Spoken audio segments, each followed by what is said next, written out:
Herr Präsident, Herr Weitz, Sie sprachen gerade von Dingen, die Ihnen aufgefallen sind, was in einigen Mitgliedsländern offenbar versäumt wurde. Aber ich frage mich, wenn ich es richtig gesehen habe, Sie sind ja ein Grüner. Und Sie tun in einigen europäischen Ländern mitregieren, natürlich nicht immer zum Wohle der Länder. Warum haben Sie Maßnahmen, die Sie gerade bemängelt haben, nicht schon längst in Angriff genommen oder umgesetzt? Warum schützen Sie, wenn Sie schon noch in der Regierung sind, das ist ja zum Glück nicht mehr lange in vielen Ländern, die Grünen werden ja überall abgewählt, was Gottlob passiert. Warum führen Sie diese Dinge, die Sie kritisiert haben, nicht längst aus? All of these criticisms, I mean, why haven't you sorted them out yourself while you're in government? Ja, guten Morgen, Herr Kollege. Es wundert mich nicht, dass Sie keine Ahnung davon haben, was für Maßnahmen gesetzt werden. Ihre Fraktion ist es ja, die hier im Parlament bei der Arbeit nicht erscheint, sondern alles, was Sie hier tun, ist Hass und Zwietracht sehen. Sie arbeiten hier gar nicht mit. Die Maßnahmen, die Grünen in all den Ländern gesetzt haben, wo sie regieren, heißt Ausbau der erneuerbaren Energie, weniger fossile Energieträger, mehr Eisenbahn und weniger Straßen und Investitionen in den Klimaschutz. So geht zukunftsträchtige Politik, und zwar gemeinsam und ohne policy looks like. We're doing it together with others rather than spreading hate and division. Ďakujem. A teraz poprosím kolegyňu Kundura. Ευχαριστώ πολύ, κύριε Πρόεδρε. Κύριε Επίτροπε, η λειψιδρία αποτελεί μία από τις μεγαλύτερες προκλήσεις για την περιοχή της Μεσογείου, με πολύ σοβαρές περιβαλλοντικές, κοινωνικές και οικονομικές συνέπειες. Η Ελλάδα βιώνει ήδη οξία κρίση με πολλές περιοχές αλλά και νησιά σε κατάσταση έκτακτης ανάγκης. Η πρωτογενής παραγωγή πλήττεται, οι γεωργοί και οι κτηνοτρόφοι υποφέρουν. Οι επαγγελματίες στη μεταποίηση και στον τουρισμό δοκιμάζονται και οι τοπικές κοινωνίες αντιμετωπίζουν αυξανόμενες ελλείψεις στο νερό. Η καινοτομία και η ψηφιοποίηση στην αγροτική παραγωγή καθώς και η εφαρμογή βιώσιμων πρακτικών διαχείρισης υδάτων είναι ζωτικής σημασίας και πρέπει να ενισχυθούν. Το Ευρωπαϊκό Ταμείο Αλληλεγγύης και ο Ευρωπαϊκός Μηχανισμός Πολιτικής Προστασίας δυστυχώς δεν επαρκούν. Είναι επιτακτική ανάγκη να αναλάβετε ευρωπαϊκές πρωτοβουλίες ενίσχυσης των ευρωπαϊκών μηχανισμών αλληλεγγύης και να προτείνετε νέα, πιο στοχευμένα χρηματοδοτικά εργαλεία που θα στηρίξουν come up with more tailored and targeted funding tools that will help the South, especially Greece, in order to tackle this enormous challenge and to adapt to climate change. Thank you. Ďakujem. A teraz poprosím kolegu do Nascimento Cabral. Muito obrigado, Sr. Presidente, Sr. Comissário. Se numa parte da Europa temos cheias que deixam um vasto rastro de destruição, em Portugal os fogos e a seca ameaçam vidas humanas e destroem florestas e campos cultivos. Tais eventos provocam uma enorme pressão sobre os agricultores, que apresentam quebras significativas de produção, custos cada vez maiores e colocam em risco a própria alimentação dos animais. Em muitos casos, as reservas para o inverno já foram consumidas e os agricultores olham para os próximos meses com incerteza. Esta realidade também de onde eu venho, dos Açores, Ilhas Graciosas, o Pico, São Jorge, entre outras, não obstante o constante apoio do governo regional. As consequências são severas, menos produção de alimentos, os preços irão subir e teremos de aumentar as importações, colocando em risco a soberania alimentar da União Europeia. É urgente criar novos instrumentos de gestão de crise na agricultura e aumentar a dotação da reserva agrícola, que é insuficiente para fazer face à quantidade e gravidade dos eventos extremos a que assistimos. A segurança e a soberania alimentar da União estão dependentes de uma boa gestão dos recursos, da aposta na ciência e inovação, na agricultura de precisão e na digitalização, de modo a aumentar a eficiência e a utilização da água e desenvolver espécies e variedades mais adaptadas às novas condições edapoclimáticas. Há que aumentar também a captação e armazenamento de água, porque há muita água a correr para o mar. Estudos do Joint Research Center indicam que, se nada for feito, a produtividade de milho em grão irá contrair 22% e a do trigo 49% até 2050. E termino com uma palavra de ânimo e esperança para os nossos agricultores. Muito obrigado. Thank you very much. A teraz poprosím kolegyňu Maestre. Thank you. Now I give the floor to Ms. Maestri. La sequía no es un fenómeno cíclico ya, es un fenómeno crónico con graves consecuencias humanas y económicas. Sin agua no hay alimentos y sin agua no hay vida. Por eso urgen medidas de mitigación del cambio climático y también necesitamos lograr una gestión eficiente del agua, modernizar el sistema de regadío con el uso de técnicas inteligentes y eso cuesta dinero, señor comisario. Apostar por una agricultura de precisión que garantice los cultivos y el uso eficiente y cuesta dinero. Implementar medidas de reciclaje y de reutilización del agua, puesto que en Europa apenas se recicla el 2,4% del agua. Y por eso hay que aplicar el reglamento de aguas regeneradas. Y eso cuesta también dinero. Y también hay que fomentar el uso de las desaladoras y de otros recursos. Todo esto requiere la financiación y el apoyo financiero de la Unión Europea y, por supuesto, también la concesión de ayudas directas y pagos directos a esos agricultores afectados. Y también una cosa muy importante, explorar con valentía, sin demagogia y con mucha ciencia el avance de las nuevas técnicas genómicas que garantizan cultivos sostenibles y adaptados a la escasez de agua. No hacerlo es quedarnos atrás en una tendencia en la que el resto del mundo nos saca ya una gran ventaja que no podemos permitirnos. Tal vez el señor Draghi debería haber incorporado este ejemplo del libro en su informe sobre competitividad. Muchas gracias.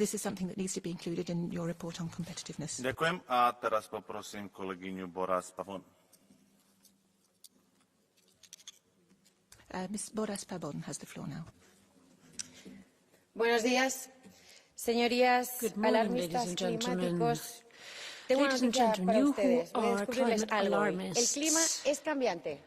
Lleva cambiando desde hace siglos de manera más extrema o más suave, así que no estamos ante el fin del mundo. Los agricultores llevan toda la vida enfrentándose a sequías, a tormentas, a incendios y por si fuera poco, sí, ahora también tienen que enfrentarse a una nueva plaga que ha infectado este Parlamento.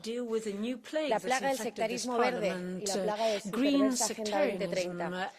Pacto Verde Europeo, estrategia de la granja alavesa, estrategia de biodiversidad. Suena, señorías, normativas que en el caso de España, por cierto, solamente Vox se atrevió a votar en contra frente al consenso del PP, PSOE y extrema izquierda y que perjudican enormemente a nuestros agricultores y españoles y europeos. Y es que ustedes no solo no hacen caso a sus peticiones, ni siquiera les escuchan, sino que es que además les culpan de sus delirios climáticos, castigándoles con restricciones fitosanitarias y condiciones tremendamente injustas en medio de un laberinto de burocracia.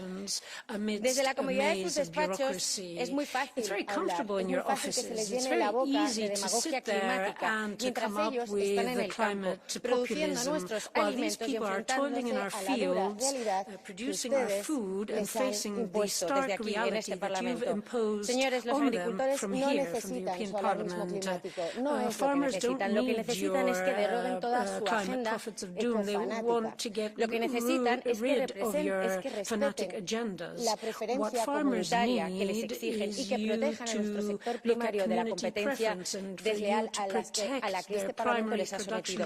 En definitiva, lo que necesitan es que ustedes no les condenen a desaparecer, porque sin nuestros agricultores Europa no tiene futuro. Muchas gracias. We have a blue card from Mrs. Wisniewska. Do you accept it? From Madame Wisniewska. Do you accept it? Yes, I do. Okay, please. I have. No. She's going to ask you a question. Okay, sorry. Paul, do you have the... Here? Yep. Thank you. An international language, but I prefer Polish. Okay? Zgadzam się z Pani diagnozą. Europejska polityka wodna nie zapewni zrównoważonego zarządzania wodami, ponieważ jest dotknięta ideologią pseudoekologiczną. Niemniej chciałabym zwrócić uwagę na sytuację polskich rolników, którzy w tym roku zostali dotknięci szeregiem katastrof pogodowych, zaczynając od przymrozków przez suszę, a teraz powódź. Zalane zostały tysiące gospodarstw rolnych, zniszczone zostały uprawy i dlatego chciałabym zapytać zapytać, czy nie uważa Pani, że roczna rezerwa... Loss of crops has been devastating. So I have a question.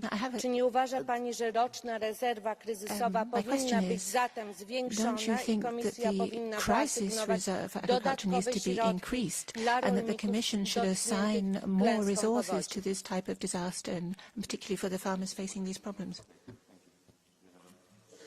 Bueno, si he entendido bien la pregunta, nosotros a nivel hídrico en España, por ejemplo, planteamos la gestión de un plan hidrológico nacional que pueda hacer llegar el agua a todas las cuencas y a todas las regiones de España, porque efectivamente el agua es un elemento fundamental para la agricultura, especialmente en nuestro país, donde pues no se reparte de igual manera, lamentablemente, actualmente hay zonas donde el agua no está llegando y está provocando enormes daños a nuestros agricultores. Así que sí, es esencial invertir en infraestructuras hídricas que sean capaces de llevar el agua a todas las cuencas y a todas las regiones del país y en el caso de Europa también. Muchas gracias.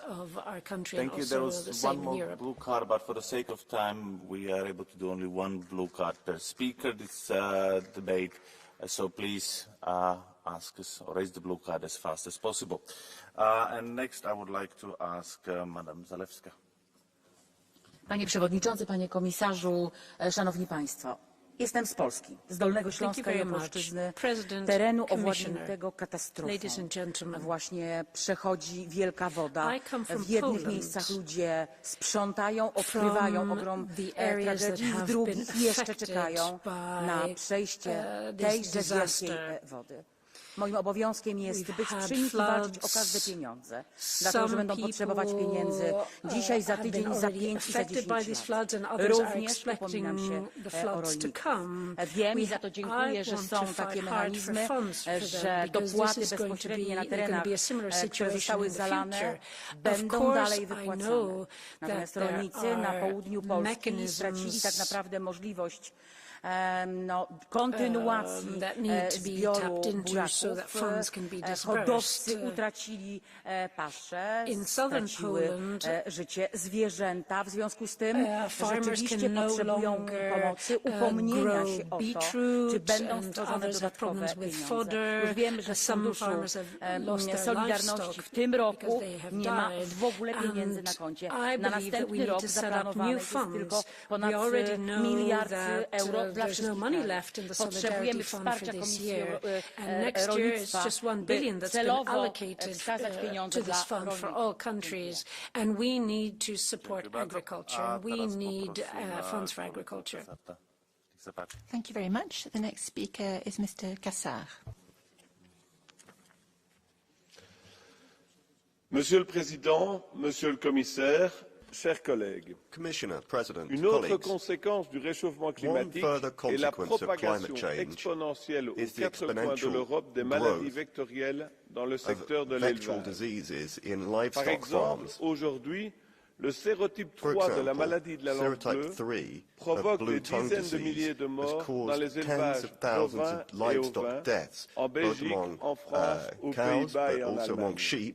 In France, Belgium, the Netherlands and Germany. This situation, combined with bad cereal yields and insufficient farm prices, is leading to an absolute disaster in farmers' finances this year. From the Commission, we demand, one, a European strategy against vectorial diseases using vaccination. Two, we need centralised management at the European level for the conditions for transporting animals around, rather than renationalising, which seems to be the current trend, both in regulation and markets. That is totally counter to the European spirit. Thirdly, we would like to find European funding to compensate sectors that are threatened in the short term. Thank you very much. Thank you. The next speaker is Mr. Nordqvist.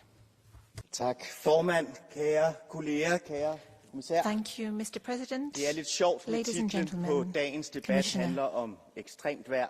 Today's debate has a fine title, Extreme Weather Events, as if it's just about the weather. ikke handle om, hvad as vi if it gør was på something kort normal. sigt, men hvordan vi reelt sætter ind med handling. But handling, der in this faktisk discussion, virker, we're not just talking about også what we have to i do in the short fremtiden. term, we have to take Det handler om at lave long-term action klimatilpasning, as well. der er naturbaseret. Det We're handler talking om, about hvordan vi får climate omstillet adaptation, et alt for industrialiseret, animalsbaseret measures landbrug til at være langt mere we have plantebaseret. to adapt Og så across handler the det jo board. om, Industry, hvordan det agriculture. er, Agriculture at vi should not be so indretter livestock-based, alle vores but should be more programmer, vores budgetter plant-based. i EU And it's efter also den a her question virkelighed. of Hvordan kan det være, at how man we desværre manage ser, our der ikke er sat programs and ordentligt our penge af til budgets de and how we naturbaserede align them with løsninger? reality? Og hvordan kan det være, at den fælles landbrugspolitik ikke Not i enough ordentlig grad money is har fået available for adresseret nature-based den nye solutions. virkelighed, How is som it vi bor i? possible Tak for the for common ordet. agricultural policy not to address these new realities? Thank you. Thank you. I now give the floor to Ms. Rakete. We talk about EU climate and agricultural policy as if it were a solution to the existential crisis we face. But the fact is, the opposite is true. EU policy is a massive driver of climate breakdown and extreme weather events. EU fossil fuel subsidies were on average €56 billion per year between 2015 and 2021. Last year, EU fossil fuel subsidies were €123 billion. So even now, the EU is subsidising the destruction of life on Earth. EU agricultural subsidies favour agribusiness over small and medium-scale farms. EU policies and trade deals like Mercosur destroy the possibilities of farmers to sustain their families around the globe. Given these absurd and dangerous policies, asking farmers to produce grains or apples is akin to asking them to produce miracles. Do you accept the blue card from Mr. Benhuber? Okay. Mr. Benhuber. Bewusstsein. Sie reden sehr viel von Europa. Well, you talk a lot about aber Europe. in Europa ist, glaube ich, gerade mal verantwortlich für 10 oder 12% der Treibhausgasemissionen. Zu geben der europäischen Landwirtschaft Schuld für den Klimawandel. Ist Ihnen schon bewusst, dass die europäische Landwirtschaft wirklich gerade einmal ein Bruchteil der beiträgt am Klimawandel? Und da schon auch die Frage an Sie, was haben Sie selbst aktiv bereits beigetragen, dass es zu einer Änderung des Klimawandels gibt? Jemanden anderen die Schuld geben, ist immer sehr gut, aber because it's great to pass on the blame to somebody else, but what have you done yourself? Also ich fasse einmal zusammen, die Staaten des globalen Nordens haben historisch gesehen 92% der Treibhausgase ausgestoßen. Deutschland, das Land, wo ich geboren wurde, hat die vierthöchsten Emissionen auf der ganzen Welt hervorgerufen. Wir haben bei weitem die vierthöchste Population. We do not have the fourth largest population, so Germany specifically has a great deal of responsibility. Mich wirklich sehr dafür einsetze, insbesondere auch für eine Landwirtschaft, die die Artenvielfalt erhält. I cannot be responsible for agriculture that reduces biodiversity. Poprosil by som kolegyňu van Leuven. Dank u wel, voorzitter. Kennen jullie het verhaal van Hans de Brinker, die de Nederlanden van een overstroming redde door zijn duim in een dijk te steken? The story of the little Dutch boy who stuck his finger in the dam to stop it bursting. Of course, it's not a true story, but it's just an illustration of the Dutch battle against flooding. And agriculture is crucial in this context. Water management and calendar farming. Because of the nitrates directive, we made agreements about calendar farming. But it's crazy for Brussels to decide when a farmer can fertilize his fields, sow and harvest. It all depends on the weather conditions.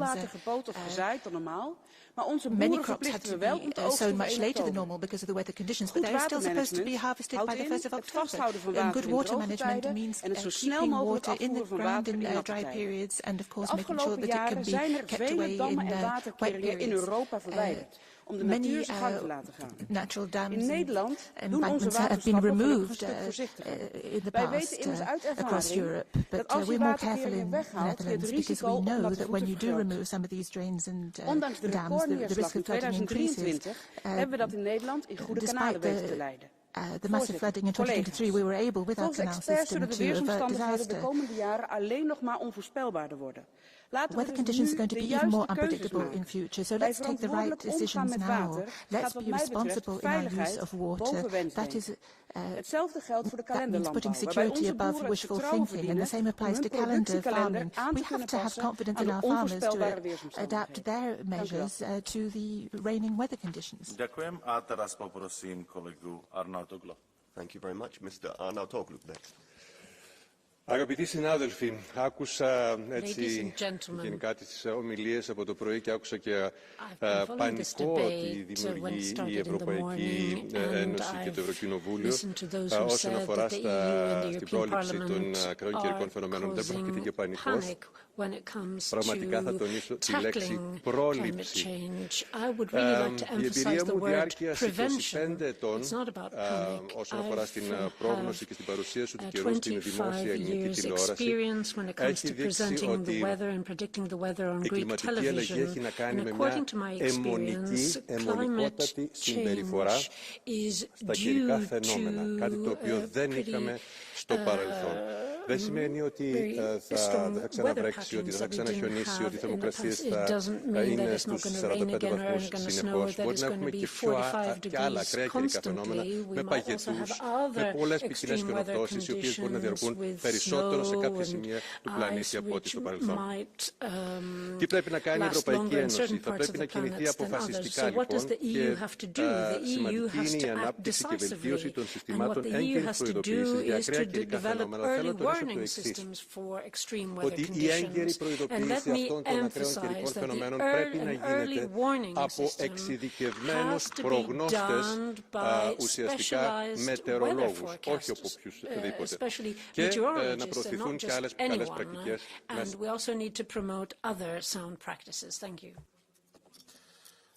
A teraz poprosím kolegyňu Delož.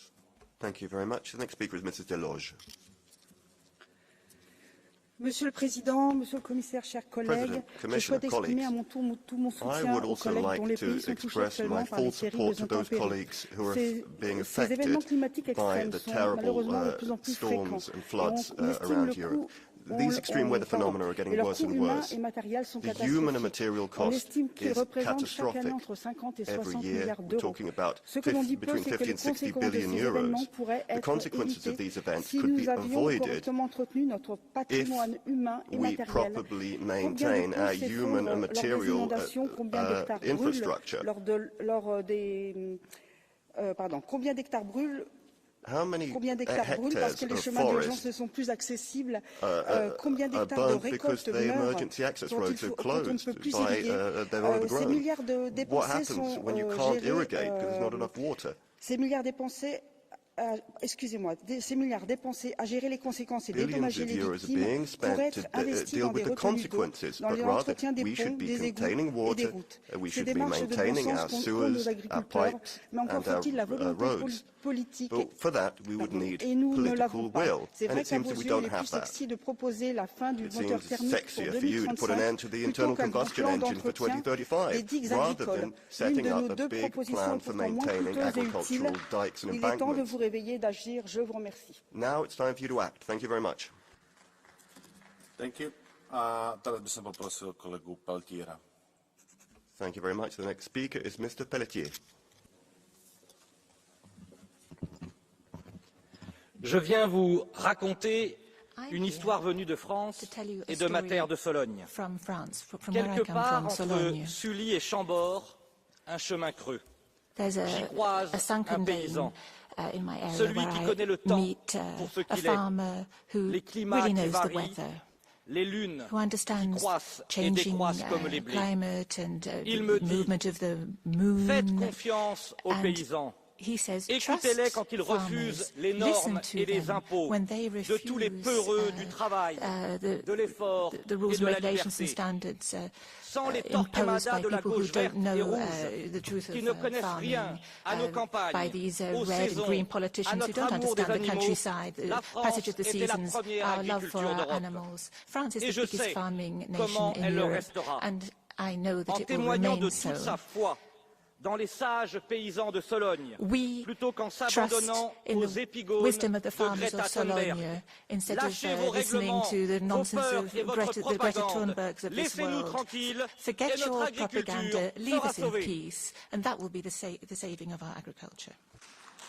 Ďakujem. Teraz poprosím kolegyňu Jojevu. Thank you very much. The next speaker is Mrs. Joveva.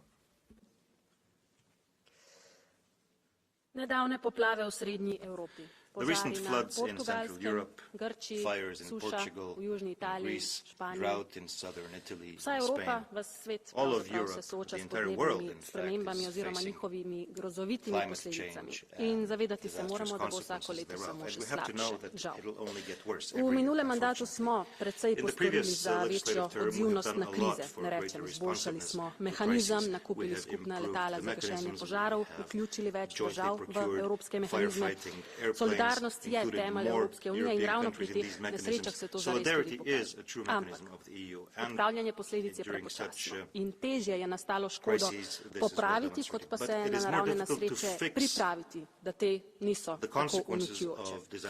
Pogledati moramo resnici v oči in podnebne spremembe so resnica. Naravne katastrofe kot posledica so resnica in ni rešitev v tem, da zvodenimo famozni Green Deal, kot trdijo nekateri, ampak je rešitev v tem, da povečamo namenska sredstva Evropske unije in investiramo v to, da države prilagodijo infrastrukturo ter s tem zmanjšajo ogroženost in posledice na lokalni ravni za tiste, ki jih te nesreče najbolj seveda prizadenejo. Ďakujem.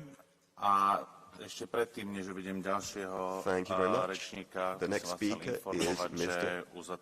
DeMeo. But I should inform you first that I will be closing the list for catch the eye already. Il dibattito di oggi segue ed è collegato a quello di ieri sulle inondazioni ed è proprio la scorsa notte che l'Italia ha subito nella regione dell'Emilia-Romagna una violenta inondazione che ha causato oltre 1000 sfollati e ci ha dimostrato ancora una volta l'impatto devastante dei cambiamenti climatici sul nostro territorio, sempre più fragile. Questo evento drammatico ci ricorda che non possiamo più rimandare un'azione concreta e incisiva per affrontare le emergenze legate al clima. Bene allora la scelta della Presidente von der Leyen di affidare alla Commissaria all'Ambiente Jessica Roswell anche la delega alla resilienza idrica. Questo dimostra la sua attenzione su un tema ormai cruciale, ma anche la forte preoccupazione che dobbiamo esprimere rispetto ad una risorsa naturale indispensabile, insostenibile, ma purtroppo non infinita. Durante la scorsa legislatura Forza Italia ha chiesto un dibattito in Parlamento e ha ottenuto dalla Commissione un impegno ad intraprendere azioni concrete per prevenire e mitigare le drammatiche conseguenze di questo fenomeno. Il settore agricolo sarà quello maggiormente penalizzato perché ovviamente incide sulla produttività e mette a repentaglio la nostra autonomia e sicurezza alimentare. Siamo all'inizio della nuova legislatura e colgo l'occasione per rinnovare l'appello perché si arrivi concretamente ad un piano infrastrutturale europeo per l'uso e l'utilizzo e lo stoccaggio dell'acqua che permetta di fronteggiare questa calamità in modo efficace. Al contempo abbiamo bisogno anche di accelerare la legislazione europea sull'impiego delle tecniche di evoluzione assistita che sono ben distinte dagli OGM per sviluppare nuove colture che siano più resilienti ai nuovi agenti patogeni ma anche alla scarsità dell'acqua. L'Unione Europea dimostri una visione strategica e coraggiosa nell'affrontare la crisi idrica, perché solo attraverso un impegno deciso e un coordinamento tra gli Stati potremo garantire la tutela delle risorse naturali e la sostenibilità delle nostre economie.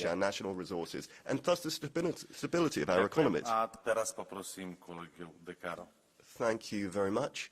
The next speaker is Mr. De Caro. Grazie Presidente. Intervengo per chiedere al Parlamento e alla Commissione un rinnovato impegno per realizzare l'iniziativa sulla resilienza idrica annunciata dal Presidente von der Leyen lo scorso settembre. Oggi purtroppo l'emergenza è diventata stata urgenza. L'acqua è un problema dove non cade ed è un pericolo enorme nei territori dove purtroppo cade in maniera incontrollabile e dannosa, come dimostrano i fatti recenti nei paesi dell'est e del centro Europa, ma in queste ore anche nel mio paese e nella mia regione, dove ha perso la vita il caporeparto dei vigili del fuoco Antonio Ciccorelli, che oggi qui voglio ricordare. L'Europa ha il dovere di indicare soluzioni e interventi. Lavoriamo insieme per un Blue Deal europeo, con strategie di sistema, azioni di mitigazione del clima su scala globale, interventi di adattamento, efficienza delle reti, partendo dall'analisi della domanda e dell'offerta dell'acqua. L'acqua è la forza motrice della natura, diceva Leonardo da Vinci. A noi il compito di preservare e governare la più grande forza che il pianeta ci ha dato. Protect the biggest strength that the planet has given us. Thank you very much. Next speaker is Mr. Plenary. Merci. Les événements météorologiques extrêmes ont toujours existé, mais autrefois, nos agriculteurs, qui avaient des rémunérations solides, qui avaient des stocks qui faisaient face. Aujourd'hui, ce n'est plus le cas. La solution, bien évidemment, ce n'est pas la décroissance agricole. Il faut au contraire assurer notre souveraineté alimentaire et faire, contrairement à ce que veulent les écologistes, augmenter les progrès scientifiques et techniques. Dans le domaine de la sécheresse, la solution, ce n'est pas, comme le veulent les extrémistes écologistes, laisser couler l'eau douce dans la mer et jeter des cocktails Molotov contre des gendarmes à Sainte-Soline en France pour empêcher le stockage de l'eau. Lutter contre les conséquences des aléas climatiques que nous constatons, eh bien, c'est tout simplement tourner le dos radicalement, tourner le dos aux idéologies écologistes catastrophistes et de leurs discours. Ces discours écologistes catastrophistes contaminent beaucoup trop nos institutions européennes. Ďakujem a teraz poprosím kolegu Raza. Thank you very much. The next speaker is Mr. Razza. Grazie Presidente, signor Commissario, colleghi. Questa sessione si è aperta con l'omaggio ai paesi colpiti dalle recenti alluvioni nell'est ed è di questa notte in Italia, ancora in Emilia-Romagna, un'alluvione che ha già portato ad oltre 1000 sfollati. La siccità è il reciproco dello stesso fenomeno. È urgente rafforzare l'apparato europeo di protezione civile, riformare le regole di accesso al Fondo di solidarietà, che deve essere più capiente e più rapido, mentre oggi costituisce solo una forma di parziale ristoro per i bilanci pubblici. L'Agenzia europea per l'ambiente ha stimato in 110 miliardi di euro l'impatto economico delle catastrofi climatiche negli anni 2021 e 2022. Maggiore è stato il peso nel 2023 e lo sarà ancora nel 2024. In Sicilia, la mia regione, i danni per gli agricoltori hanno già superato i 3 miliardi di euro e sta intervenendo il governo italiano attraverso il commissario della siccità per realizzare dissalatori, impianti e maggiori dighe. Esistono le risorse per la gestione ordinaria delle politiche di coesione, ma non è più sufficiente l'ordinario. In conclusione, serve una risposta che affianchi gli strumenti attuali con la costituzione di un fondo europeo per la prevenzione e la tutela del territorio a valenza pluriennale. Solo così potremo dare risposte agli agricoltori e alle comunità locali. A teraz by som poprosil kolegyňu Baju. Thank you very much. Next speaker is Mrs. Bayu. Voorzitter, geachte commissaris, geachte collega's. De effecten van klimaatverandering zijn in heel Europa voelbaar. Dat zien we ook nu weer met de tragische gebeurtenissen in Midden-Europa. Europese inwoners worden steeds vaker geconfronteerd met droogte, zeespiegelstijging en overstromingen.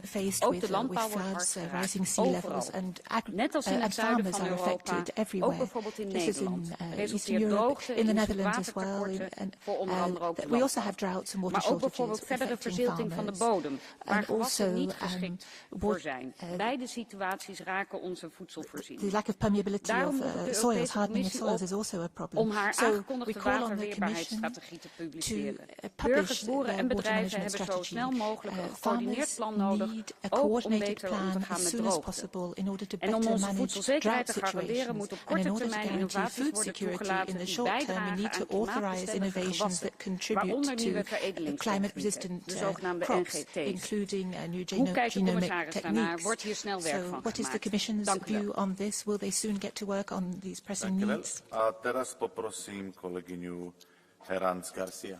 Thank you very much. Mrs. Herranz Garcia is next. Muchas gracias, presidente. En primer lugar, quiero sumarme a los mensajes de solidaridad con las víctimas y afectados por las inundaciones en Europa central y del este. Eventos climáticos extremos como este nos recuerdan la importancia de invertir en medidas e infraestructuras que ayuden a la prevención. Las inundaciones y las sequías son las dos caras de la misma moneda. La necesidad de hacer una mejor gestión del agua y su impacto en la autonomía alimentaria de la Unión Europea. En España, por desgracia, somos muy conscientes de los efectos que tienen las sequías sobre las personas, nuestra masa forestal, nuestros suelos y nuestros cultivos. Este es un problema que afecta a todos los europeos y que requiere una visión transfronteriza, inversiones desde todas las instancias y políticas coordinadas. Desde la Unión Europea tenemos que fomentar inversiones en el mantenimiento y construcción de presas para asegurar un caudal constante y generación de energías renovables, y también en sistemas de regadío que nos permitan un uso más eficiente del agua. Hay que evitar situaciones como la que vivimos en mi región, La Rioja, donde la presa Sototerroba lleva 16 años de obras y trabas. La Unión Europea debe destinar inversiones y recursos para aliviar la sequía que vivimos. Muchas gracias. Ďakujem pekne a teraz poprosím kolegyňu Corrado. Thank you very much. The next speaker is Mr. Corrado. Oh, Mrs. Corrado, sorry. Grazie Presidente. Sui nostri territori in questi giorni sta accadendo esattamente quello che aveva previsto la scienza negli ultimi 50 anni. Si alternano stati di siccità gravissima e di rischio desertificazione, di danni gravissimi per l'agricoltura, come è successo in Sicilia. Nei nostri territori sono stati espiantati frutteti e sono stati abbattuti animali perché non si riusciva a fare fronte alla loro sopravvivenza. E nello stesso momento in Emilia-Romagna è arrivato il ciclone Boris, di cui abbiamo parlato ieri, con il suo portato disastroso dal punto di vista delle alluvioni e di acqua che in poche ore cade come dovrebbe cadere in mesi se non in anni. E di fronte a tutto ciò ancora c'è chi si ostina a parlare di estremismi o di ideologie ecologiste quando l'ecologia diceva esattamente quello che sta accadendo. Non possiamo parlare solo di adattamento senza parlare anche di mitigazione. È come curare una ferita senza togliere il pugnale. Dobbiamo ascoltare la scienza, dobbiamo farlo subito. To listen to science now. Excuse me, Madam, would you like to take a blue card question from Stefano Cavedagna? Yeah, please. So, Stefano Cavedagna, you have the floor.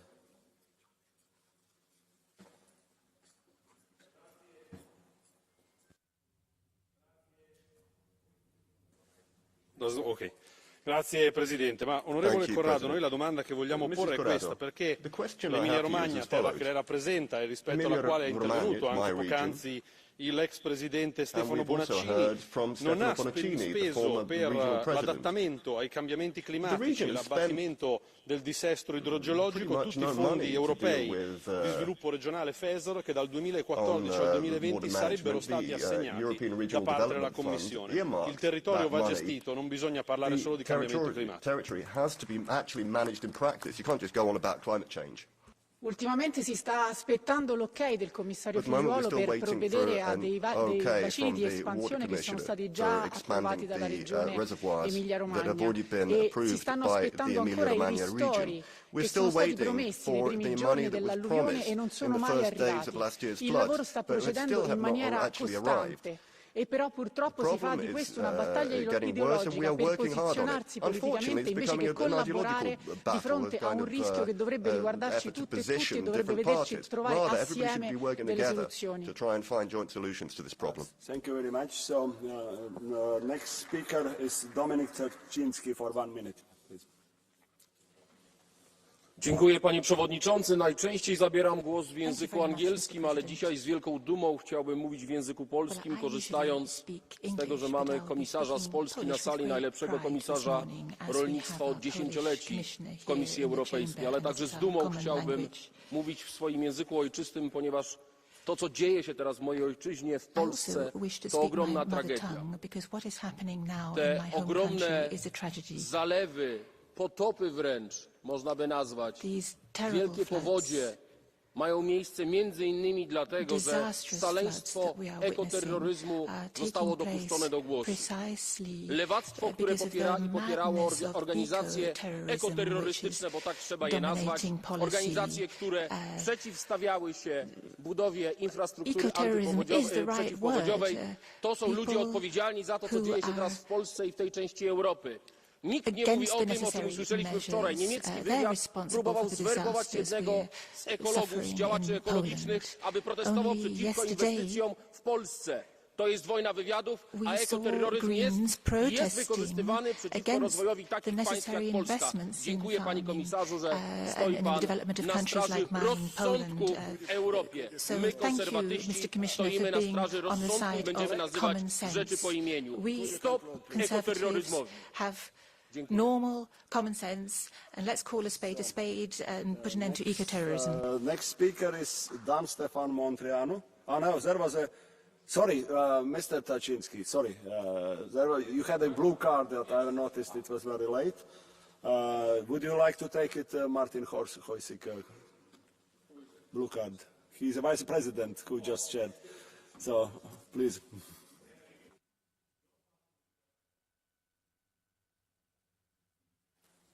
Your party was governing the Poland for many years, 8. How do you explain that you were not able to get through the prevention measures and upholding, while you blame it on those who wanted you to uphold the Polish laws? We already built the infrastructure, protecting flood infrastructure, but we had so many protests. And we are finding out that these protests were financed by the eco-terrorists. Germans, they tried to bribe people in Poland to protest against our infrastructure. And that is the fact. We found out yesterday about it. On the other side, we have a government now. We have Mr. Tusk, who went out on Friday, and he says, oh, weather is not so bad. So if you're asking us what is happening and why there is so much damage, it's because of Tusk and his party, not about infrastructure. That is a fact. Thank you very much. Thank you. Next speaker is Dan Stefan Montreanu for 1 minute.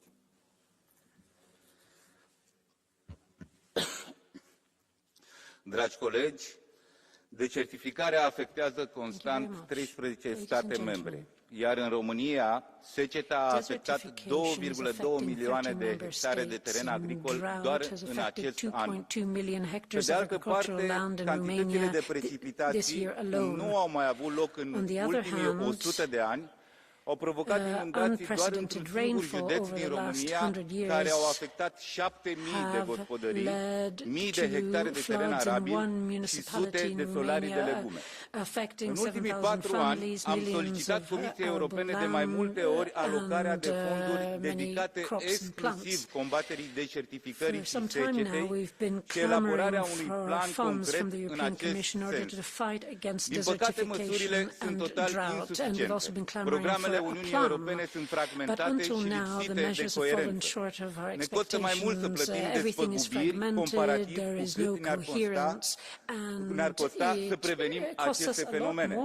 Doar seceta provoacă anual daune de 9 miliarde de euro în Uniunea Europeană. Solicit noii Comisii Europene să includă în bugetul post-2027 un program integrat, clar și bine finanțat care să abordeze aceste probleme în mod unitar. Can have a proper budget allocated to this. Next speaker is Thomas Bayada for 1 minute. Grazie, President. Thank you, Jien ibn Għawdex, gżira żgħira f'nofs il-Baħar Mediterran. L-Awċinu l-Maltin huma milquta b'mod dirett mill-impatt tat-tibdil fil-klima. L-avvenimenti estremi tat-temp m'għadhomx biss kwistjonijiet ambjentali, imma għandhom ukoll impatt kbir soċjali. It-tibdil fil-klima taħalli impatt sproporzjonat, speċjalment fuq il-persuni vulnerabbli. Drittijiet bażiċi li aħna mdorrijin bihom bħal aċċess għall-ilma u l-elettriku m'għadhomx garantiti. U din is-sitwazzjoni qed tinvolvi fi kriżi soċjali li qed timpatta serjament il-komunitajiet tagħna madwar l-Ewropa u lil hinn. Mod partikolari l-bdiewa u s-sajjieda tagħna. Malta m'hemmx wieħed f'din is-sitwazzjoni. Il-gżejjer u r-reġjuni periferiċi Ewropea kollha jinsabu f'sitwazzjoni mill-aktar prekarja. U dan għaliex riżorsi diġà limitati tagħna issa qegħdin jiġu impattati ħafna aktar minħabba tibdil fil-klima. Bħala awċ nappella lill-Unjoni Ewropea sabiex ma tħalli l-lebda gżira weħeda f'din is-sitwazzjoni. Grazzi minn qalbi. Thank you very much. Next speaker, Alexander Bernhuber for 1 minute.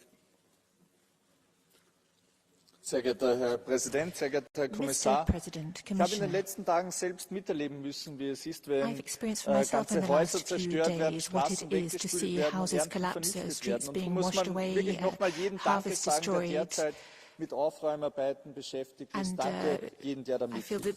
Und natürlich treffen solche Extremwetterereignisse auch unsere Landwirtschaft. Und wir haben heuer den heißesten Sommer erlebt, seit es Aufzeichnungen gibt. Wir haben in wenigen Tagen jetzt Niederschläge erlebt, die es sonst nur in einem halben Jahr gibt. Und wir müssen auf diese Situation reagieren, nicht nur in Europa, sondern global das Problem sein. Die FAO warnt davor, dass die Nahrungsmittelproduktion weltweit bis 2050 bis zu 30% sinkt.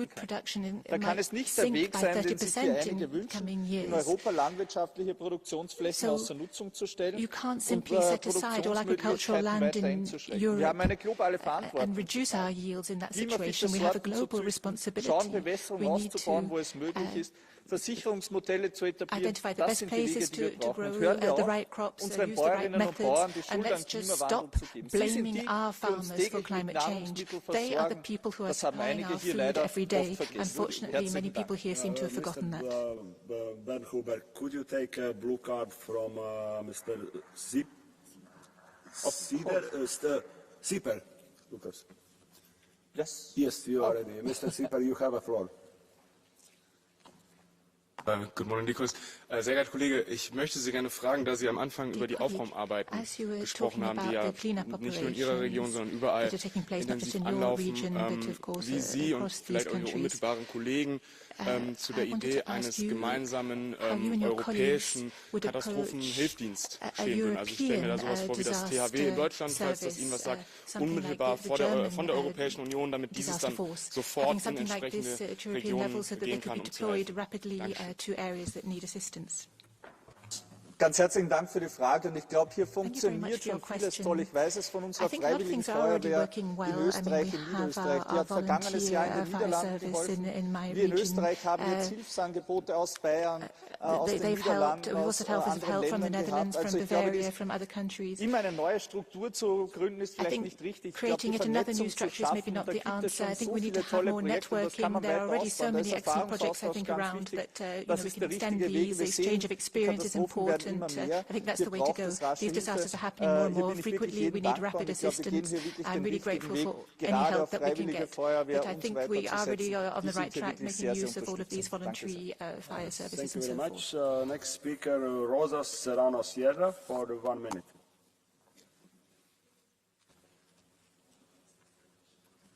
Gracias, presidente, comisario.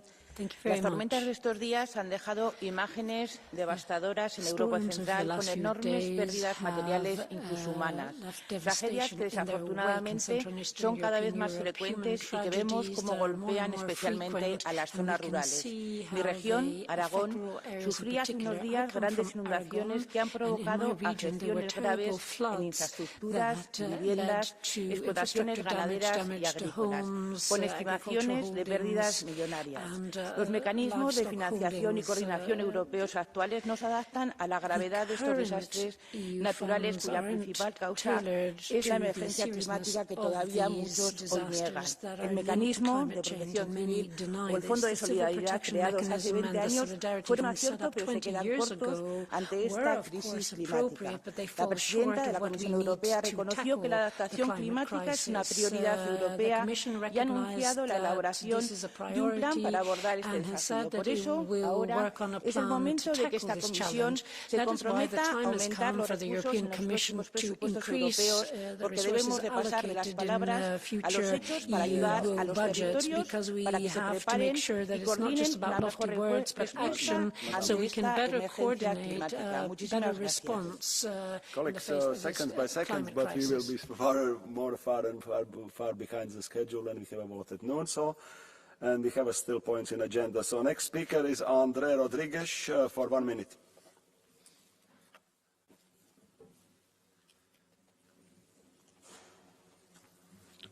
Obrigado, Sr. Presidente. Caros colegas, as cheias que assolaram a Europa Central e Oriental, os devastadores incêndios que ainda lavram no norte e centro de Portugal, são dramáticos exemplos de como os efeitos das alterações climáticas estão hoje bem presentes na vida dos nossos agricultores e demais concidadãos. Esta é a hora de expressarmos a nossa profunda solidariedade a todas as populações afetadas e de fazer um sentido agradecimento aos bombeiros e a todas as equipas de socorro envolvidas. Mas precisamos de ação. O clima não se compadece com as nossas hesitações e os nossos cidadãos não as perdoarão.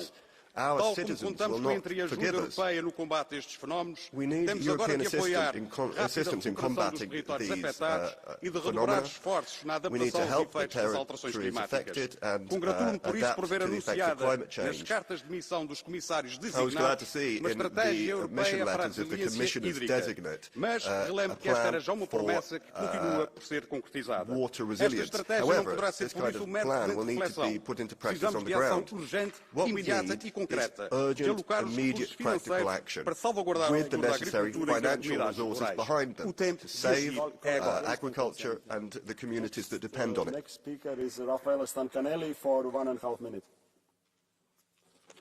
Grazie Presidente, colleghi. Thank you very much, President. Commissioner, ladies and gentlemen, first of all, I'd like to express my solidarity to those living in Emilia-Romagna, because today we're talking about an issue of key importance. Drought and extreme weather conditions constitute a grave threat to local communities and agriculture. I come from Sicily, and we have had to deal with huge damage because of the current situation. Da preservare. Tuttavia l'attuale mercato europeo è messo a dura prova da un'eccessiva regolamentazione e da limitazioni che impediscono l'efficace implementazione delle pratiche di sostenibilità. Inoltre, nonostante le rigorose misure imposte agli agricoltori, i benefici tangibili nella lotta contro i cambiamenti climatici si sono rivelati deludenti. Questo indica la necessità di concentrarsi su strumenti e strategie che possano efficacemente contrastare gli effetti della siccità e prevenire situazioni emergenziali, piuttosto che applicare vincoli che impediscono interventi concreti. La futura politica agricola comune dovrà pertanto focalizzarsi sull'efficacia degli strumenti di gestione del rischio, specie nel settore idrico, promuovendo opere infrastrutturali necessarie e incoraggiando l'impiego delle nuove tecnologie emergenti. Tali tecnologie, in sinergia con il lavoro degli agricoltori, possono offrire soluzioni innovative. Per concludere, è indispensabile adottare misure pragmatiche e avanzate e non ideologiche. Measures and not to adopt an ideological approach. I hope that the new European Commissioner will be able to take up these points. Thank you very much. Thank you very much. Next speaker, Vice President Martin Hojsík. Ďakujem, pán predsedajúci. Vážený pán komisár. Thank you very much, President, Commissioner. V strednej Európe ukázali hrozivosť klimatickej krízy na posledných dňoch, ale bol len vyvrcholením leta extrémnych horúčav. Od polovičky júna sme mali na Slovensku teploty každý deň na 30 stupňov. Sucha, ktoré poľnohospodárom išlo úrodu, častokrát ich pripravila až o tretinu úrody. To sa striedalo s extrémnymi zrážkami a nárazovými záplavami, napríklad vo Vyšnom Kubíne, ktoré zničilo mnohým ľuďom ich úrodu. Klimatická kríza sa pretavuje do klimatických katastrof a každý kúsoček, o ktorý dokážeme znížiť oteplenie planety, bude zachraňovať tisíce, ak nie milióny životov. Ale súčasne sa musíme začať adaptovať, prispôsobovať našu krajinu, naše mestá, and tak everything aby that we do to sme nerobili react ďalej is a komunistické positive step. poľnohospodárovanie poľnohospodárskej krajiny, ale aby sme robili to, čo naši predkovia, pracovali spolu s prírodou. Aby sme naše mestá, naše obce nebetonovali, ale aby sme ich ozeleňovali, aby boli o mnoho miernejšie klimatické podmienky. A toto všetko bude závisieť ako od budúcej Európskej komisie, tak od toho, či národné štáty dokážu a budú ochotné tieto veci implementovať. Ďakujem. This will depend on decisions of the Commission, but also the Member States as to the extent to which they implement the policies. I think it was around 1 minute as you had offered. So, colleagues, next procedure is catch the eye. I honestly speaking, I have too many requests for that. That's why I have to do a kind of political and geographical balance for speakers, as I did also yesterday before the vote. And please understand it. And also I will not give a floor for those who already were using blue card procedure during this debate today. So the first on KGI would be Krzysztof Hetman.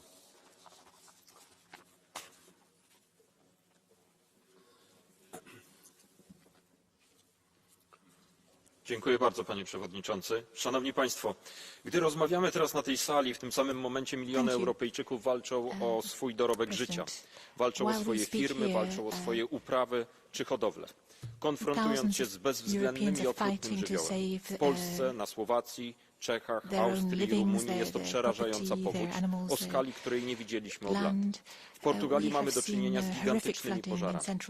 Wiele też europejskich krajów, takich jak Hiszpania, Włochy, Polska czy Grecja, musiało radzić sobie ze skutkami suszy. Ekstremalne zjawiska pogodowe w latach 1980-2021 spowodowały w krajach Unii Europejskiej straty sięgające 560 miliardów euro. Przy czym straty te z roku na rok są coraz wyższe. Nie ulega zatem wątpliwości, że jest to gigantyczne wyzwanie, a jednocześnie niezwykle ważny sprawdzian dla rządzących. Musimy działać szybko, skutecznie i wielopłaszczyznowo. Musimy z jednej strony zapewnić natychmiastowe wsparcie dla tych, którzy w tych kataklizmach ucierpieli. W tym zakresie niezbędna jest elastyczność w odniesieniu do środków z polityki spójności, wspólnej polityki rolnej, czy też funduszu odbudowy, aby móc przeznaczyć środki na ten cel. Dziękuję.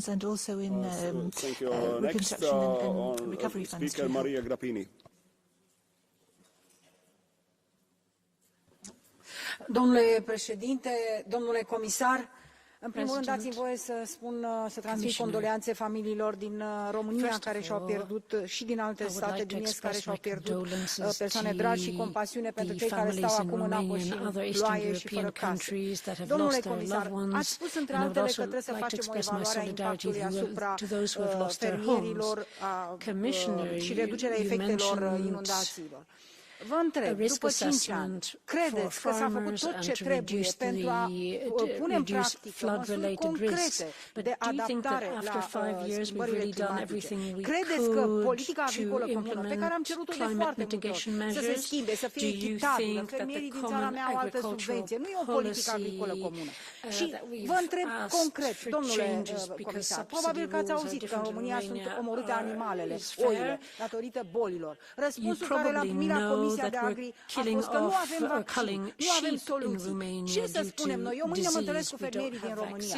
Ce să le transmit? Lăsați ceva pentru viitorul comisar? What am I going to say to farmers when I meet them? Are you going to protect anything for the future? Next speaker, Michele Picaro. Floor is yours.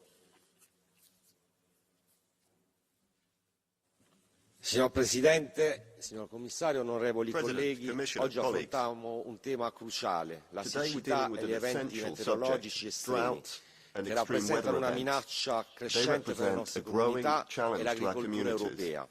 In un contesto di cambiamento climatico queste sfide non possono essere ignorate.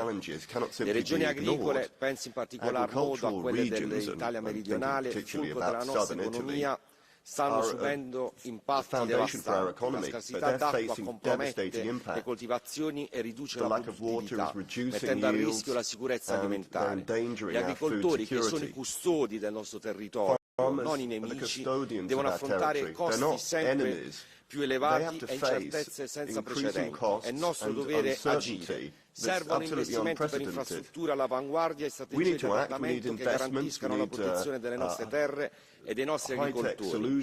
È essenziale che l'Unione Europea coordini le attività fra Stati membri, creando un sistema di allerta precoce e un fondo di emergenza per supportare le comunità colpite. Insieme possiamo trasformare questa crisi in un'opportunità per costruire un'Europa più forte e più sostenibile. Le nostre azioni di oggi determineranno il futuro delle nostre generazioni. The future generations will depend upon this. Next speaker, Anna Miranda Paz. Obrigada, Presidente. Toda a minha solidariedade com as catástrofes em toda a Europa. A imagem da terra queimada em Portugal. Toda a minha solidariedade com o país irmão. As cinzas estão a chegar ao meu país. My sympathy goes out to my brother country, and they also affect our own country, my own country.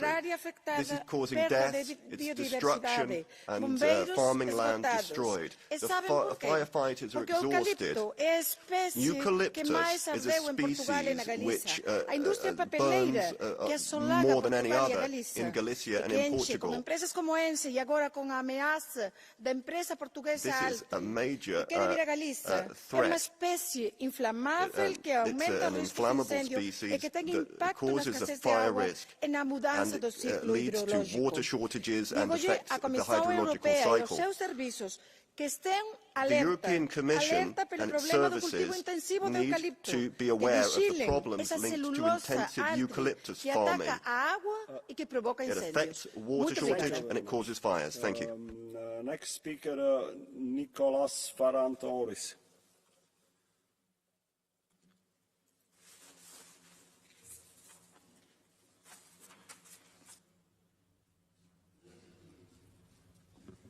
Ακούμε. Κυρίες και κύριοι, καλή σας μέρα.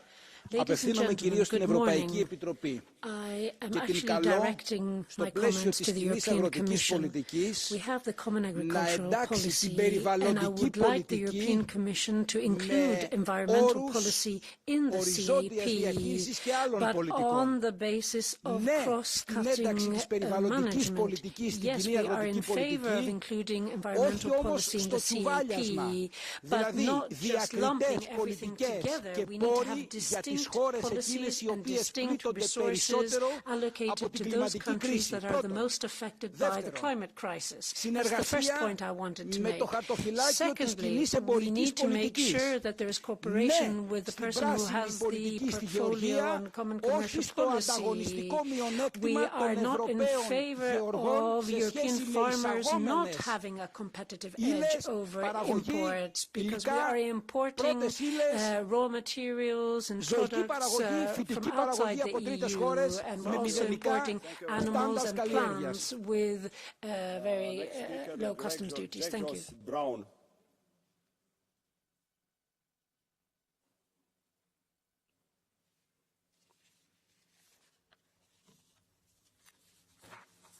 So, yesterday it was about floodings, today it's about droughts, but your rhetoric remains the same. Yours revolutionary, Soviet Nazi rhetorics with any excuse good to seize power. You're not here to help. You want to seize power over sovereign European civilized nations. You want to destroy our agriculture. And any excuse is good for you. My party's climate policy would be good climate for business, good climate for freedom, against your Nazi, Soviet, Euro co-host. Down, down. I think it's not a topic of what we are speaking about today. Final speaker on catch-eye procedure, and I do apologize to everybody else who I cannot include no more because we are far behind our schedule, is Paulus Saudargas.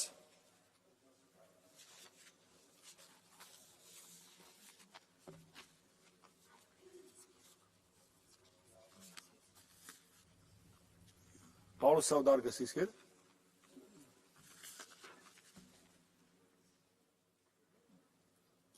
soon we are closing HDI procedure, and I would like to give a floor for the Commission. Commissioner Wacekowski, please, floor is yours.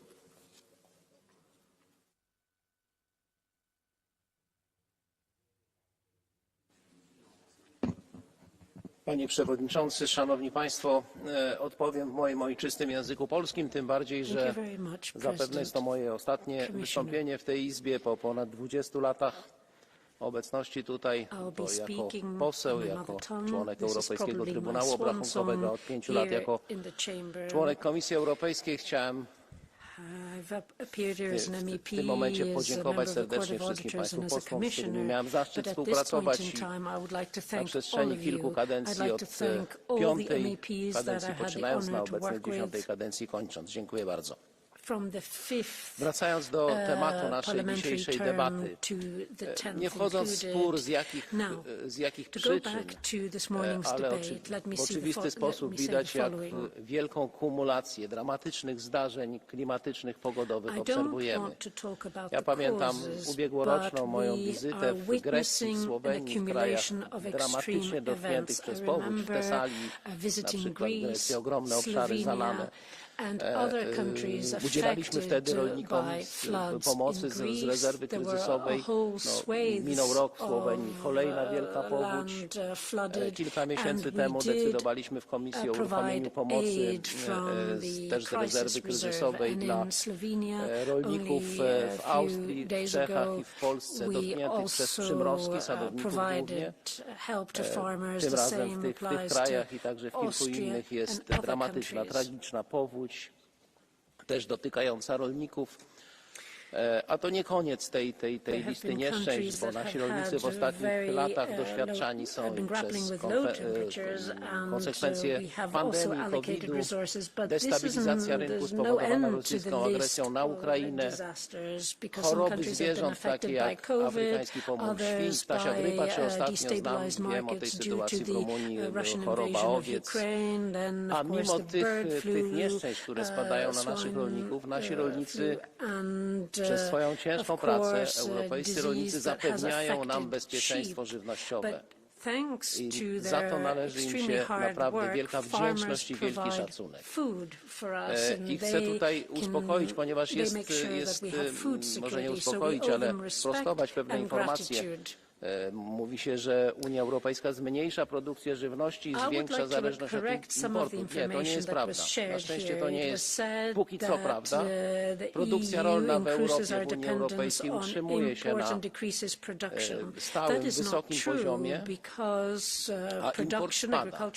Dzięki temu Unia Europejska jest dzisiaj największym w świecie eksporterem żywności, a bilans nadwyżka handlowa w 2023 roku osiągnęła rekordowy poziom 70 miliardów euro i ciągle mamy problem, większy problem z tym, gdzie sprzedać naszą europejską żywność, niż gdzie ją kupić.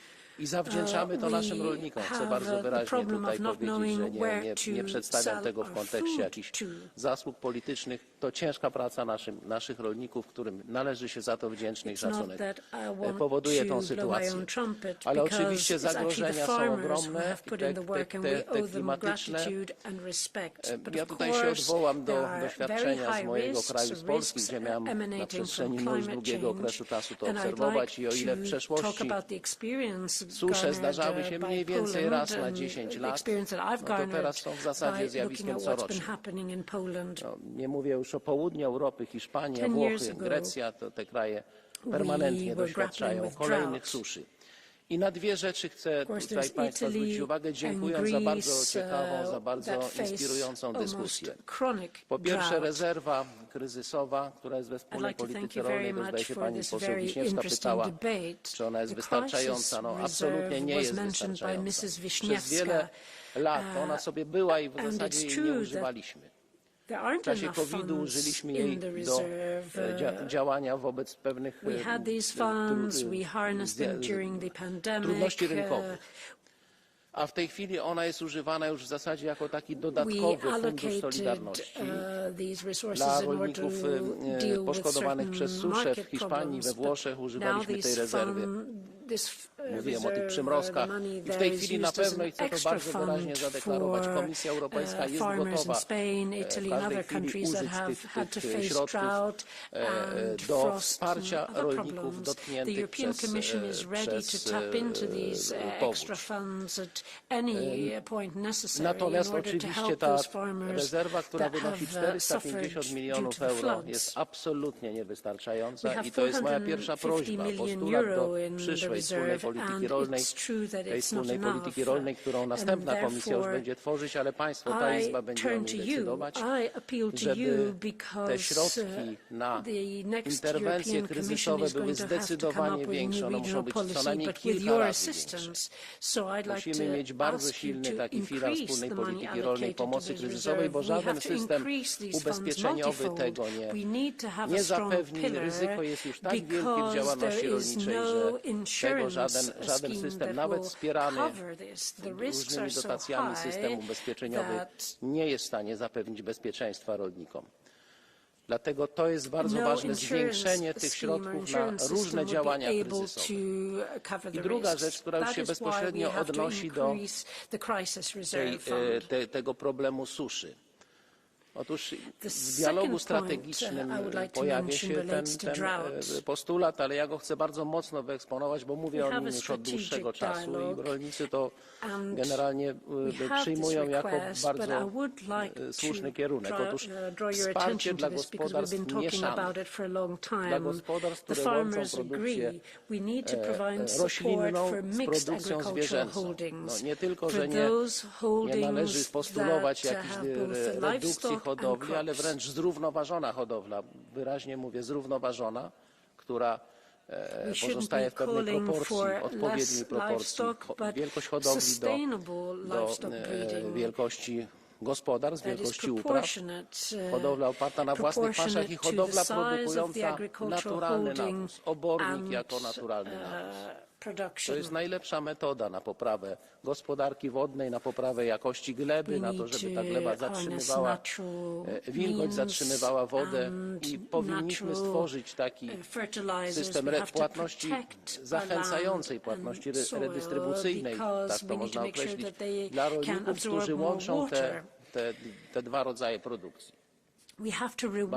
Bardzo to proszę, żeby to w przyszłej wspólnej polityce rolnej się znalazło jako istotna część dopłat bezpośrednich powinna być adresowana właśnie do takich gospodarstw i wtedy możemy liczyć na przynajmniej większą odporność tych gospodarstw rolnych, które tak drastycznie, tak dramatycznie dotykane są przez suszę. Było pytanie o to, jakie instrumenty są do pomocy, poza tą bardzo skromną w tej chwili, coraz bardziej symboliczną niż rzeczywistą pomoc w ramach rezerwy kryzysowej. Mamy oczywiście środki w drugim filarze wspólnej polityki rolnej. Jest takie działanie możliwe, które się nazywa odbudowa potencjału rolnego zniszczonego przez klęski żywiołowe. Te instrumenty oczywiście mogą być użyte na wniosek państw członkowskich, bo to one muszą zaproponować określone zmiany w planach strategicznych i użycie niewykorzystanych środków z drugiego filaru właśnie na tego typu działania. Też deklaruję, że tutaj Komisja jest otwarta na bardzo szybkie zmiany po to, żeby te środki można było przesunąć dla rolników dotkniętych czy przez suszę, czy przez powódź, przez różne nieszczęścia, czy na przykład choroby zwierząt, bo to też się coraz bardziej daje we znaki hodowli. Panie Przewodniczący, Szanowni Państwo, jeszcze raz bardzo dziękuję za inspirującą debatę. At the end of my speech I'd like to present my short reflection for the future of the common agricultural policy which will be proposed by the next Commission, but which will be adopted by this chamber.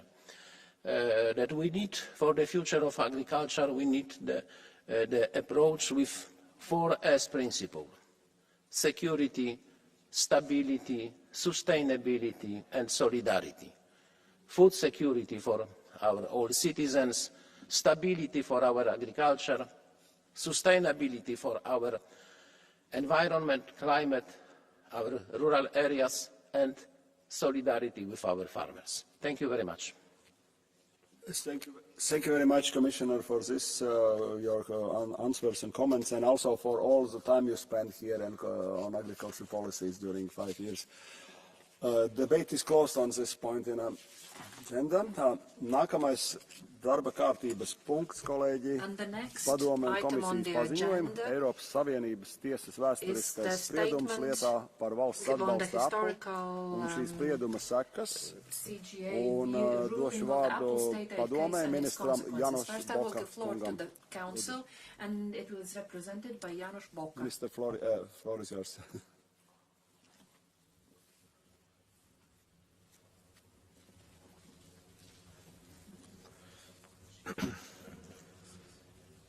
Dear President, honourable members, Commissioner, thank you for inviting the Council to intervene on this issue. I can be brief. The Council took note of the ruling. As you know, the European Commission is in charge of assessing the compatibility of state aid with EU rules.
On this when welcoming the Apple judgment last week.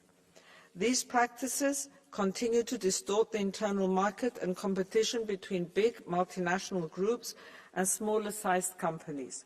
So, undeniably, there is more work needed to level the playing field in the internal market and achieve tax fairness. These efforts are important also because when certain member states resort to harmful tax competition, the consequences are generally borne by other member states. However, state aid enforcement alone is not enough. To fight harmful tax competition and aggressive tax planning, the Commission considers that full use should be made of the various instruments at its disposal to enforce union law.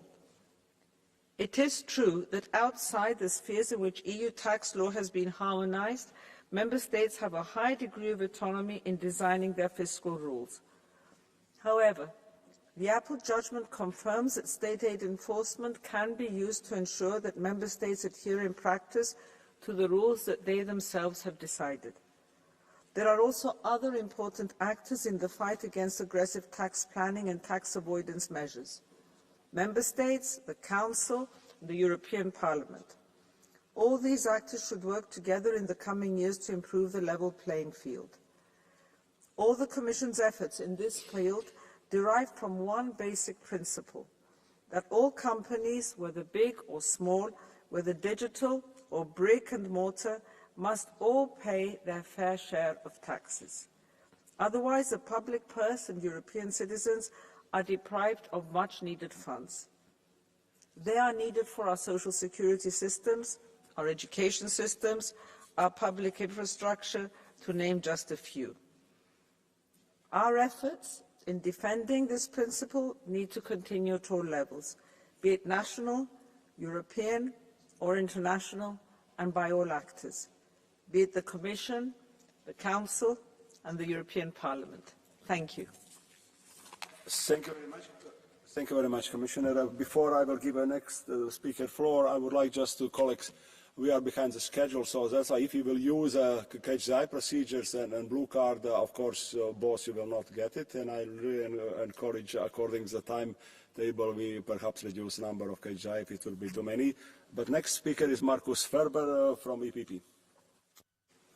Vielen Dank, Herr Präsident, Frau Kommissarin, liebe Kolleginnen, liebe Kollegen. Die Europäische Kommission hat in den vergangenen Jahren einiges versucht, auch mit unserer Unterstützung und Steuerdumping in Europa mit wettbewerbsrechtlichen Mitteln beizukommen. Und dabei hat sich die Europäische Kommission vor dem Europäischen Gerichtshof mehr als einmal eine blutige Nase geholt, was grundsätzlich Zweifel an der Gründlichkeit geweckt hat, mit der die Kommission an diesen Verfahren gearbeitet hat. Man konnte manchmal den Eindruck gewinnen, dass die Kommission ihre Fälle nicht danach auswählt, was man gewinnen kann, sondern was die größten Schlagzeilen generiert, und das war kein Erfolgsmodell. Das Urteil aus der vergangenen Woche ist jedoch eine erfreuliche Abwechslung. Da das Steuerrecht natürlich eine weitgehend nationale Angelegenheit bleibt, war es in der Europäischen Kommission in der Vergangenheit oft nicht möglich, which made it impossible for the Commission to act when there were questionable tax practices. Das Urteil gibt der Kommission nun Rückenwind, und es ist mithin auch eine Warnung an die Finanzminister derjenigen Mitgliedstaaten, die es mit der Solidarität im Binnenmarkt nicht so genau nehmen.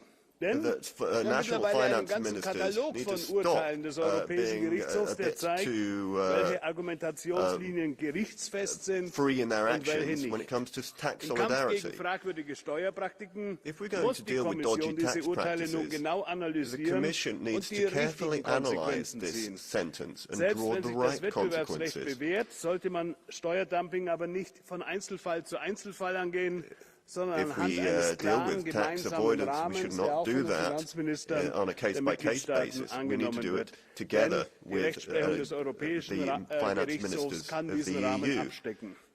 Diese Aufgabe sollte sich die Kommission zu Herzen nehmen, denn Irland ist nicht der einzige Mitgliedstaat, der zulasten seiner Nachbarn hier Sondersteuerregeln gewährt. Das Urteil sollte also Auftrag für die Kommission sein, jetzt endlich zu handeln. Vielen Dank. This sentence gives the Commission a basis upon which to act. Thank you very much. And next speaker for the Socialists and Democrats, Gabriel Bischoff. Herr Vorsitzender, Frau Kommissarin, in der Tat ist dieses historische Urteil tatsächlich eine gute Botschaft an die Bürgerinnen und Bürger, an die Arbeitnehmerinnen, aber auch an die vielen kleinen und mittleren Unternehmen. Und es stärkt das Vertrauen in die Demokratie, aber auch in die Institutionen. Und wir wissen, das ist institutions, und solche schmutzigen Steuerdeals müssen wir wirklich den Riegel vorschieben. Denn sie verhindern in der Tat, dass wir gut ausgerüstete Schulen haben, die digitale Infrastruktur up-to-date ist oder eben entsprechend investiert wird. Und wir haben hier diese Woche über die Wettbewerbsfähigkeit geredet. Ein wesentlicher Faktor dafür. Ich möchte der Kommission auch für die Hartnäckigkeit danken. Und natürlich ist ja betont worden, war dieses Haus immer der Motor dafür. Aber wir brauchen einen systematischen Ansatz für die nächste Kommission, Schlupflöcher zu schließen und wirklich dafür zu sorgen, dass es Steuergerechtigkeit überall gibt und dass wir sicherstellen, so das Vertrauen in die Demokratie weiter zu stärken. Thank you very much. Next speaker for Patriots for Europe Group, Pierre Pimpi. Chers collègues, le cas d'Apple met en lumière les abus liés à l'optimisation fiscale des grandes entreprises. Cependant, c'est moins le régime fiscal des Irlandais qui pose question, que la décorrélation entre le lieu où sont effectivement réalisés les profits et le lieu où ils sont taxés. Les États doivent rester souverains en matière fiscale, mais il est inadmissible que les profits réalisés par Apple en Europe soient majoritairement taxés en Irlande sans que la réalité de l'activité s'y trouve. Quand irons-nous enfin mettre en place une doctrine commune et restrictive des prix de transfert qui ont permis ces abus? Je vous remercie.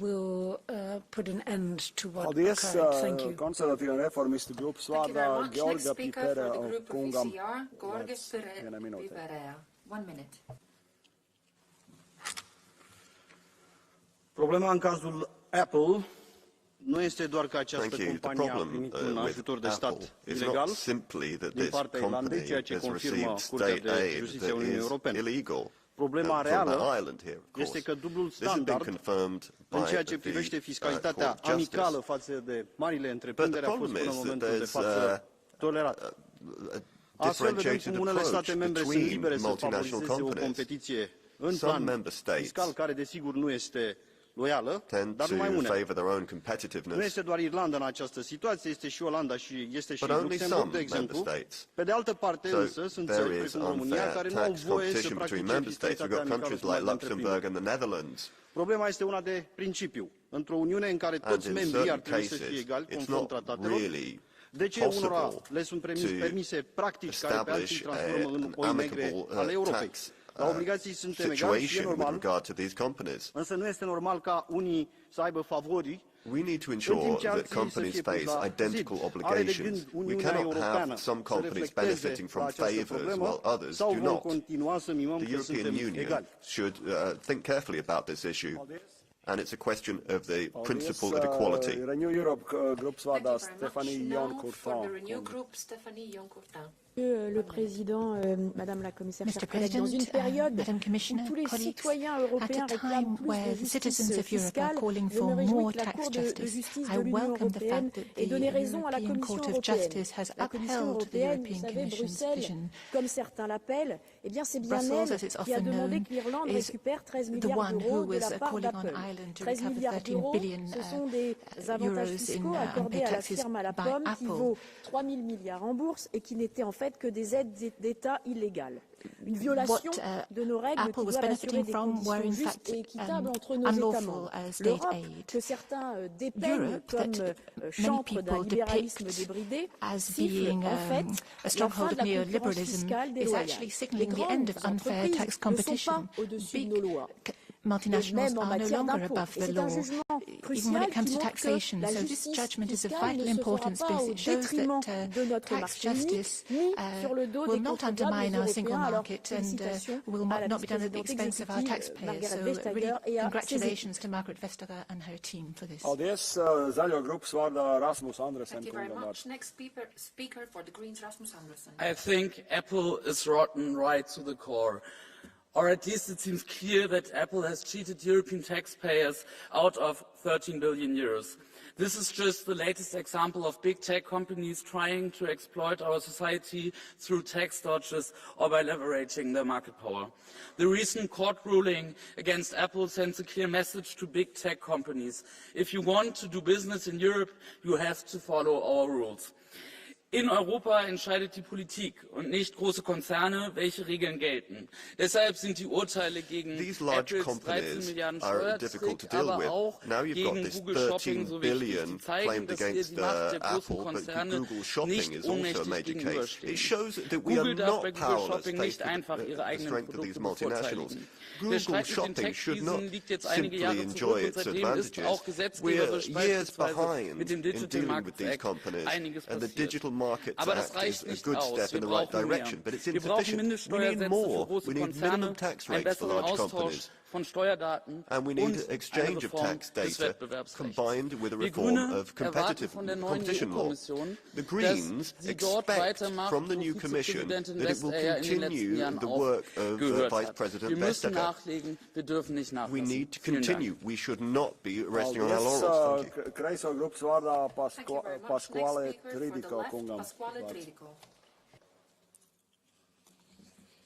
Presidente, Commissaria, la sentenza che obbliga Apple a restituire all'Irlanda 13 miliardi di euro segna una vittoria per la giustizia fiscale e ci invita a riflettere sul tipo di Europa in cui vogliamo vivere, non in un'Europa dei privilegi per le multinazionali, ma in un'Europa in cui tutti contribuiscono equamente a pagare le tasse.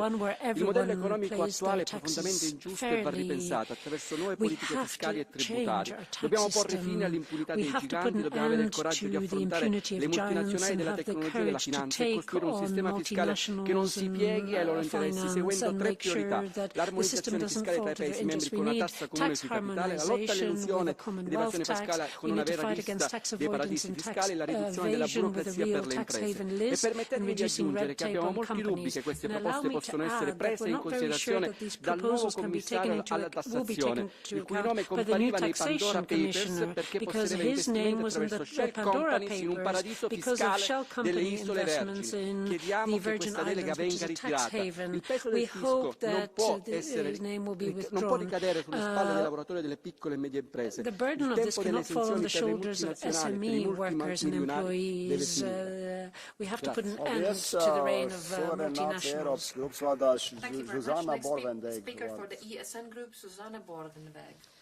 A Big Tech cégek rendszeresen megsértik a nemzeti és uniós jogszabályokat, legyen szó akár adózásról, versenyjogról vagy állampolgári alapjogokról.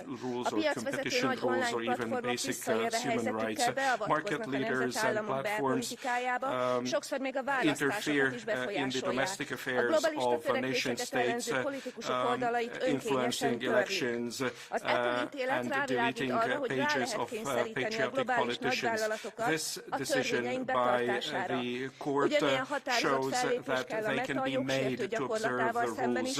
We need strong action against Meta because they restrict free speech by Az Apple példáján deleting patriotic content from their online pages. The most efficient tax and competition measures are needed to regulate these companies. DSA was adopted for that reason. If the Commission does not go against these violations, then they will assist in these activities and they accept negative discrimination in free speech. Thank you very much. Next speaker, Fernando Navarrete Rojas. Muchas gracias, presidente. La reciente sentencia sobre el caso Apple nos ofrece algunas lecciones importantes para el futuro diseño de la política industrial europea.